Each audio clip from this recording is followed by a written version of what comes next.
नवी मुंबई मनपा रुग्णालयात गर्भवती महिलेचा मृत्यू झाला। सोनम डोंगरे 19 वर्षीय महिलेचं नाव। डॉक्टरांनी चुकीचं इंजेक्शन दिलं त्यामुळे मृत्यू झाला असा आरोप नातेवाईक करताय।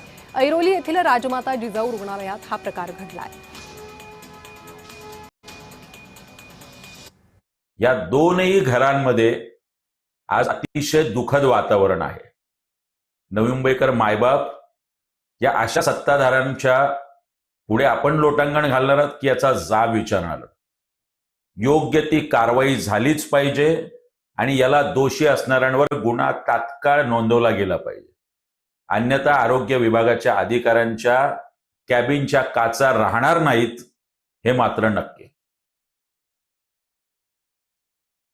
सोनम डोंगरे या भगिनीचं जे आहे मृत्यू झाला, त्याचसोबत तिच्या पोटामध्ये असलेलं 8 महिन्याचं बाळ देखील त्या ठिकाणी दुर्दैवी त्याचं देखील मृत्यू झालं। तिच्यासोबतच एक रिचा पवन मिश्रा नावाची महिला देखील ऍडमिट होती। तिला देखील अशाच पद्धतीने जे आहे इंजेक्शन दिल्याच्या नंतर रिॲक्शन झालं आणि ती देखील आता वाशी हॉस्पिटल या ठिकाणी क्रिटिकल आहे। याचं कुठेतरी चौकशी होणं गरजेचं आहे आणि तात्काळ जे संबंधित डॉक्टर्स असतील त्यांना या ठिकाणी जे आहे निलंबित केलं पाहिजे।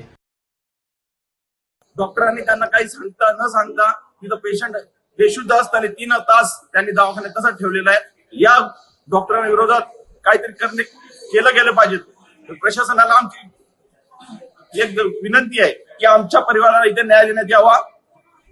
आमचा पेशंट गेले दुर्दैवी मृत्यू झालेला आहे, हे याची जबाबदारी कोण घेणार? तर नवी मुंबईच्या महापौर सुजाता पाटील यांनी या प्रकरणी कठोर कारवाईचं आश्वासन दिलंय। दुर्दैवी अशी घटना घडलेली आहे। एखादी गर्भवती महिला आणि तिचं बाळ दगावणं ही खऱ्या अर्थाने दुःखद घटना आहे।